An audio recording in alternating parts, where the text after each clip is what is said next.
गल्ली ते दिल्ली सध्या चर्चा रंगतीये तर मनोज जरांगे पाटलांच्या विराट सभेची. मराठा समाजाला आरक्षण मिळावं या मागणीसाठी जालना जिल्ह्यातल्या आंतरवाली सराटी येथे आज मनोज जरांगे पाटलांची विराट सभा झाली.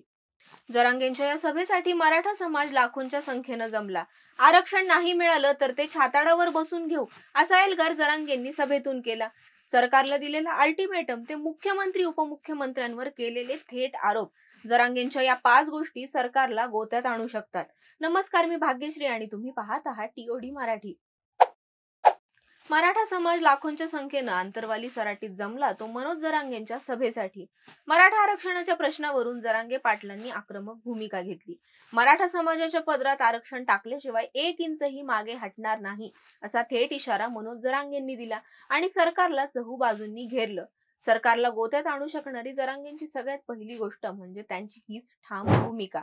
एकतर माझी अंतयात्रा निघेल किंवा मराठ्यांच्या आरक्षणाची विजय यात्रा निघेल असं म्हणत काहीही झालं तरी आपण मागे हटणार नसल्याचं जरांगे पाटलांनी दाखवून दिलंय. मी मराठा समाजाच्या पुढे जात नाही. आरक्षण मिळवून दिल्याशिवाय मी 1 इंचही मागे हटणार नाही. फक्त शांततेत आंदोलन करा. आरक्षण कसं मिळत नाही हे मराठा समाज बघून घेईल. मराठ्यांच्या पदरात आरक्षण टाकल्याशिवाय आता माघार नाही असं म्हणत जरांगेंनी काहीही झालं तरी त्यांची भूमिका बदलणार नसल्याचं जाहीर केलं.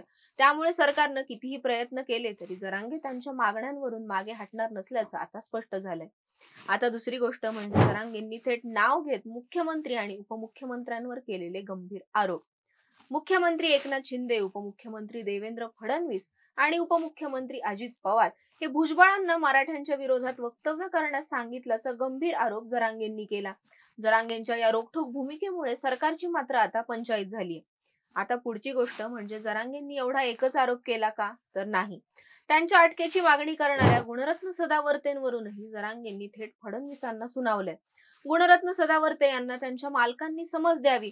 गुणरत्न सदावर्ते हे कोणाचं पिल्लू आहे हे सगळ्यांना माहिती.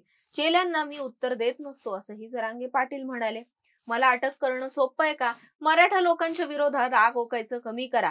उपमुख्यमंत्री देवेंद्र फडणवीस त्यांना समज द्या, तो तुमचा कार्यकर्ता आहे. मराठ्यांना अंगावर घेऊ नका. मराठ्यांनी तुम्हाला 106 आमदार निवडून दिलेत असा इशाराही जरांगेंनी दिला. आता पुढचा मुद्दा म्हणजे जरांगेंनी राज्य सरकारलाच नाही पण केंद्र सरकारलाही इशारा दिला. पंतप्रधानांनी देवेंद्र फडणवीसांना समज द्यावी. तुमच्यासाठी मराठ्यांनी काही पण केलंय. मराठा समाजाला आरक्षण द्या. हेच मराठे तुम्हाला डोक्यावर घेऊन नाचतील. मराठ्यांना विरोध करायचा बंद करा असं वक्तव्यही जरांगेंनी केलं. देशाचे पंतप्रधान नरेंद्र मोदी, गृहमंत्री अमित शहा यांच्यासह सर्व केंद्रीय मंत्रिमंडळाला आणि राज्य सरकारला कोट्यवधी मराठा समाजाच्या वतीनं हात जोडून विनंती करतो. या राज्यातील सर्वात मोठा समाज असलेल्या मराठा समाजाची विनाकारण हालापेष्टा करू नका. या गोरगरीब मराठा समाजाला ओबीसी मध्ये समाविष्ट करण्यासाठी केंद्रानं आणि राज्यानं तातडीनं निर्णय घ्यावा. केंद्राला आणि राज्याला सांगतो, आज मराठ्यांचं आग्या मोहोळ शांत आहे. हे आग्या मोहोळ एकदा उठलं तर मग हे आरक्षण घेतल्याशिवाय राहायचं नाही. हा गोरगरीब मराठा समाज शेतीवर कष्ट करून देशाला अन्नधान्य पुरवतो. त्यांची लेकरं आरक्षणापासून वंचित राहिले नाहीत पाहिजे. माझंही लेकरू नोकरीला लागलं पाहिजे. हे गोरगरीब मराठ्याचं स्वप्न आहे. हे स्वप्न पूर्ण होण्यासाठी सरकारनं तातडीनं मराठा आरक्षण जाहीर करावं अशी मागणी जरांगेंनी केंद्र आणि राज्य सरकारकडे केली आहे. आता 5वा आणि महत्वाचा मुद्दा तो म्हणजे जरांगे पाटलांचा सरकारला निर्वाणीचा इशारा.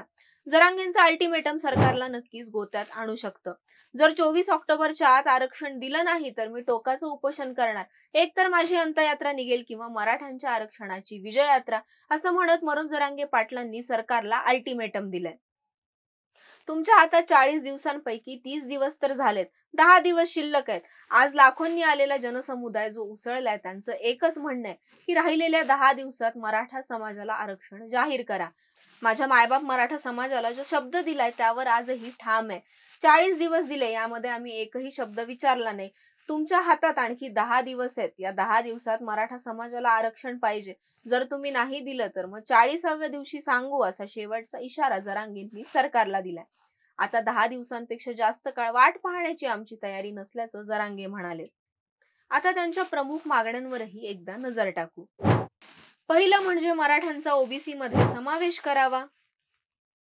कोपर्डी बलात्कारातील आरोपींना फाशी द्यावी, मराठा आरक्षणात प्राणाची आहुती दिलेल्या 45 बांधवांना सांगितलेला निधी आणि सरकारी नोकरी द्यावी, दर 10 वर्षांनी आरक्षण दिलेल्या ओबीसी बांधवांचा सर्वे करावा आणि सर्वे करून प्रगत जाती बाहेर काढण्यात याव्या, पीएचडी करणाऱ्या विद्यार्थ्यांना जास्तीचा निधी देऊन त्यांचे प्रश्न तातडीनं मार्गी लावावेत आणि महत्त्वाचं म्हणजे महाराष्ट्रातील मराठा समाजाला वेगळा प्रवर्ग करून आरक्षण द्यावं, एनटी, व्हीजेएनटी प्रवर्ग सारखे टिकणारे आरक्षण द्यावे.